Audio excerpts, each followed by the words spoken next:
CM आवास खोद दो, लेकिन कोई मस्जिद मत खोदो। ये सेकुलर हिंदू, ये जयचंद हिंदू, यही दुख होता है, यही दुख होता है, यही दुख होता है कि अगर सीएम आवास खोदना है, सीएम आवास खोदना है तो खोद दो, लेकिन कोई मस्जिद खोदनी है जो इतिहास के पन्ने चीख चीख के बता रहे हैं। वो सबसे बड़ी बात ये जो इतने देर से ये बोला ना खोदना खोदना, अरे भाई खोदना तो है ही नहीं, सिर्फ सर्वे करना है। और आज क्योंकि हमारे पास में है रडार इतनी नीचे तक बता देगा आपको 100 फीट तक तोड़ने की आवश्यकता नहीं है। कितनी मस्जिदों को खोदोगे? तो आप वर्तमान में क्या नहीं, निश्चित तौर से क्योंकि मुगलों का शासन रहा है तो उन्होंने मंदिर को गिरा के मस्जिद बनाया है। पढ़े लिखे अंकल से एक छोटा सा सवाल, पढ़े लिखे अंकल से, अगर इनके पिताजी की कोई जमीन होगी जिसका कागज इनको आज मिलेगा तो उसको छोड़ देंगे? कहेंगे यार वहां तो बेचारा कोई गरीब रह रहा है, उसे रहने दो, पुराने मुद्दे क्यों छेड़ू? आज मेरे को 50 साल बाद ये पेपर मिला है।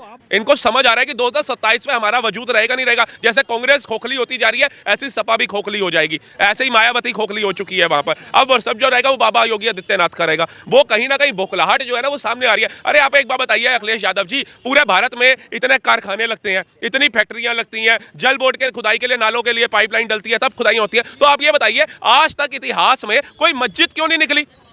हर जगह त्रिशूल निकल जाता है, कहीं पे देवी देवताओं की पुरानी प्राचीन मूर्तियां निकल जाती है, कहीं स्वास्तिक निकल जाता है, कुछ ना कुछ सनातन संस्कृति से जुड़ा हुआ ही निकलता है। कोई एक खुदाई, भारत छोड़िए, भारत के बाहर ही बता दीजिए, इतने इतने तेल के कुएं खोदने के लिए खुदाइयां चलती हैं, तब भी कोई मस्जिद क्यों नहीं निकलती? बीजेपी को अगर करना होता तो हिंदुत्व के लिए जो काशी विश्वनाथ के लिए भी कोर्ट में लड़ रहे हैं, राम मंदिर के लिए भी कोर्ट में लड़े, मथुरा के लिए भी कोर्ट में लड़ रहे हैं, लड़ना ना पड़ता, डंके की चोट पे बनवा करके दिखाती। अभी अखिलेश यादव ने ये बयान दिया है कि सीएम निवास में भी खुदाई होनी चाहिए, वहां भी शिवलिंग है, आप उस पर क्या बोलना चाहेंगे? मैं तो कहता हूँ शुरुआत एक्स सीएम से करो।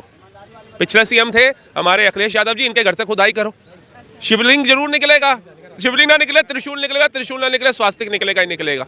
ये क्या है? ये उनके आवास को खुदाने की बात कर रहे हैं जो खुद इतने सालों तक ऐसी जगह पे रहे जहां मंदिर ही मंदिर थे आसपास, जहां भगवान का उच्चारण होता था नाम का। कौन नहीं जानता गोरखपुर का योगी आदित्यनाथ के मठ को? जाकर के देखिए। और वो ऐसा मठ जहां हजारों लोगों की दुकानें हैं, जहां व्यवसाय चल रहा है, रोजगार मिल रहा है लोगों को, जहां पर कितने श्रद्धालु जा रहे हैं, जहां पर कितना स्वास्थ्य केंद्र चलाए जा रहे हैं, अस्पताल चलाए जा रहे हैं, और वहां जाति और धर्म देख करके इलाज नहीं होता। जैसे अखिलेश यादव एंड पूरा विपक्ष कहता है ना, जाति जनगणना कराओ, हिंदू मुस्लिम, मुसलमान को ज्यादा दो, हिंदू तो वैसे ही ताकतवर है, हिंदुओं के अंदर दलितों को दो, एससी को दो, पिछड़ों को दो, अति पिछड़ों को दो। वहां योगी आदित्यनाथ के मठ में ऐसा नहीं बोला जाता। ये अखिलेश यादव जी क्या ये जो संभल में खुदाई हो रही है उसके खिलाफ है? देखिए ये 7 सीटें जो हारे हैं ना उपचुनाव के अंदर, ये बौखलाहट है।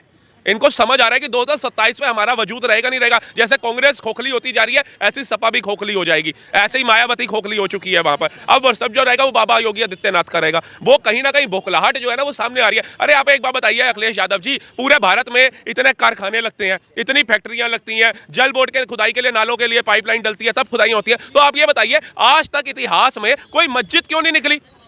हर जगह त्रिशूल निकल जाता है, कहीं पे देवी देवताओं की पुरानी प्राचीन मूर्तियां निकल जाती है, कहीं स्वास्तिक निकल जाता है, कुछ ना कुछ सनातन संस्कृति से जुड़ा हुआ ही निकलता है। कोई एक खुदाई, भारत छोड़िए, भारत के बाहर ही बता दीजिए, इतने इतने तेल के कुएं खोदने के लिए खुदाइयां चलती हैं, तब भी कोई मस्जिद क्यों नहीं निकलती? पर बहुत नेता तो ये भी बोल रहे हैं कि अब जो हो गया पर अभी खुदाई करने की क्या जरूरत? हाँ हो गया। बता हिंदुओं की 10 लाख हिंदुओं की लाशों के ढेर पे आपने बंटवारा किया, कुछ नहीं होता। आपने वक्फ बोर्ड दे दिया, भारत की तीसरी सबसे ज्यादा भूमि एक वक्फ बोर्ड को दे दिया, आपने बहुत अच्छा किया, हो गया। मतलब बाकी ये लोग जो अपना हक मांग रहे हैं वो आज मांग रहे हैं तो नहीं मांगना चाहिए उनको। मतलब कल जो हो गया। तो एक काम करो, हिंदू संस्कृति के अंदर आप अपने आप को हिंदू बोलते हैं, माँ बाप की जो अस्थियां होती हैं वो गंगा में विसर्जित की जाती हैं, चलते जल में प्रवाह की जाती है, तो उनको गंदे नाले में प्रवाह कर दिया करो अपने खानदान वालों को। जो हो गया। पुराने हमारे बुजुर्ग करते थे गंगा में, अब मत करो पिंडदान, मत करो उनकी अस्थियां विसर्जन, गंदे नाले में फेंक दो, और ना हो तो घर के अंदर ही जो वॉश बेसिन होता है उसके अंदर डाल दिया करो। इतनी दूर जाने का तकल्लुफ क्यों करते हो? क्या लगता है बीजेपी जानबूझ के हिंदुत्व पे राजनीति करवा रही है, ये खुदाइयां करके मस्जिदों पर? बीजेपी को अगर कराना होता तो बीजेपी सबसे पहले सनातन बोर्ड बना करके दिखाती। बीजेपी को अगर बनाना होता आते ही ये पंडितों की, ग्रंथियों की सैलरियां ला करके दिखाती। बीजेपी को अगर करना होता तो हिंदुत्व के लिए जो काशी विश्वनाथ के लिए भी कोर्ट में लड़ रहे हैं, राम मंदिर के लिए भी कोर्ट में लड़े, मथुरा के लिए भी कोर्ट में लड़ रहे हैं, लड़ना ना पड़ता, डंके की चोट पे बनवा करके दिखाती। क्योंकि जब इन्होंने वर्षिव एक्ट लेकर के आए थे तो किसी से पूछा नहीं था, इन्होंने जाकर के जनता की राय नहीं ली थी, एक मुश्त होकर के फैसला सुनाया था। पहले संसाधनों पर जब इन्होंने पहला हक देने की बात करी थी तो किसी से पूछा नहीं था, एक मुश्त होकर के फैसला सुनाया था। वक्फ बोर्ड, मदरसे, शरिया, मुस्लिम पर्सनल लॉ, ये सारी चीजें उन्होंने एक मुश्त होकर के दी थी। पर आपका भाजपा को सुप्रीम कोर्ट से भी ऊपर मांगते हैं कि नहीं, देखिए बिल्कुल, हम तो सुप्रीम कोर्ट को सर्वोप्रिय मानते हैं, देश संविधान से चलता है, हम इस चीज को मानते हैं। इसलिए राम मंदिर का मुद्दा 2014 में मोदी सरकार आने के बाद भी कोर्ट में चलता रहा। 2019 में जाकर के कोर्ट ने राम मंदिर के लिए पक्ष में फैसला सुनाया। फिर आप ये क्यों बोल रहे हैं कि भाजपा मतलब फिर डंके की चोट पे बनवाती नहीं? देखिए, वो संविधान से चलने वाली है ना सरकार, वो ऐसा नहीं है सेकुलर शब्द जोड़ देगी अपनी मर्जी से, आपातकाल लगा देगी अपनी मर्जी से, नसबंदियां करा देगी लोगों की जबरन अपनी मर्जी से, जेलों में डाल देगी अपनी मर्जी से, घर से चुन चुन करके किसी की मां मर जाएगी, किसी का बाप मर जाएगा, उनको अंतिम संस्कार के लिए भी नहीं छोड़ा जाएगा। जैसे हमारे आदरणीय राजनाथ सिंह जी थे, उनकी माता जी का ब्रेन हेमरेज से डेथ हुआ, लेकिन उनको जाने नहीं दिया गया। तो ऐसी सरकार भाजपा नहीं है। अगर भाजपा की सोच भी वैसी ही होती, देश विरोधी, राष्ट्र विरोधी, संविधान विरोधी, तो वो बाबा साहब भीमराव अंबेडकर को भारत रत्न देने की बात ना करती, वो बाबा साहब भीमराव अंबेडकर जी का म्यूजियम बनाने की बात ना करती, स्टेडियम बनाने की बात ना करती, सरदार पटेल की मूर्ति बनाने की बात ना करती। भाजपा सरकार ही एक ऐसी सरकार है जो संविधान को ऊपर रख करके चलती है। मंदिर बना रहे हैं, मुस्लिम समाज इसको स्वीकार करेगा? मुस्लिम समाज कौन होता है स्वीकार करने वाला?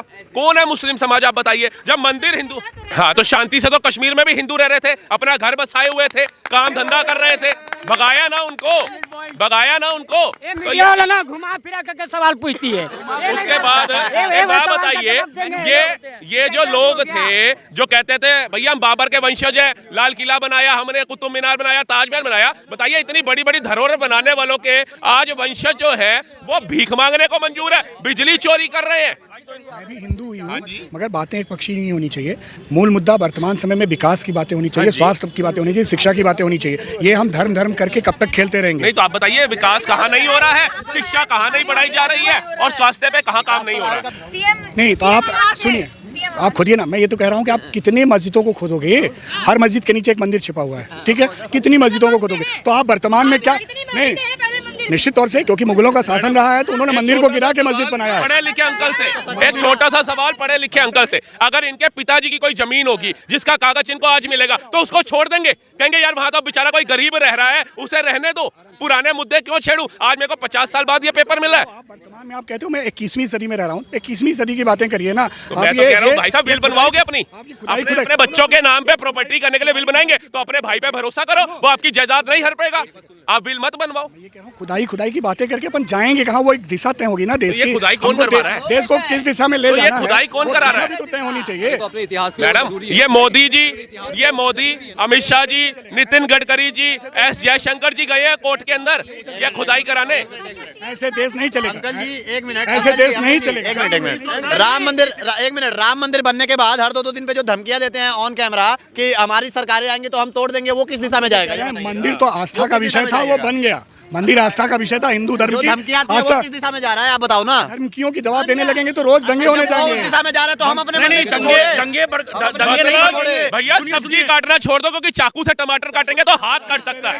ये क्या बात है? ये कोई लॉजिक हुआ? अखिलेश यादव बयान दे रहे हैं। क्या दे रहे हैं बयान? क्या कहूँ? सीएम आवास पे शिवलिंग है, उस पे भी खुदाई करो। अगर उनका कहना है तो देखेंगे भविष्य में, अगर क्या ऐसा खुदाई की बात करें। सीएम आवास खोद दो, लेकिन कोई मस्जिद मत खोदो। ये सेकुलर हिंदू, ये जयचंद हिंदू, यही दुख होता है, यही दुख होता है, यही दुख होता है कि अगर सीएम आवास खोदना है, सीएम आवास खोदना है तो खोद दो, लेकिन कोई मस्जिद खोदनी है जो इतिहास के पन्ने चीख चीख के बता रहे हैं, वो सबसे बड़ी बात, ये जो इतने देर से ये बोल रहे ना खोदना खोदना, अरे भाई खोदना तो है ही नहीं, सिर्फ सर्वे करना है। और आज क्योंकि हमारे पास में अरे है रडार इतनी नीचे तक बता देगा आपको 100 फीट तक, तोड़ने की आवश्यकता नहीं है। नहीं, तो एजुकेटेड सर, बनो। मैं तो ये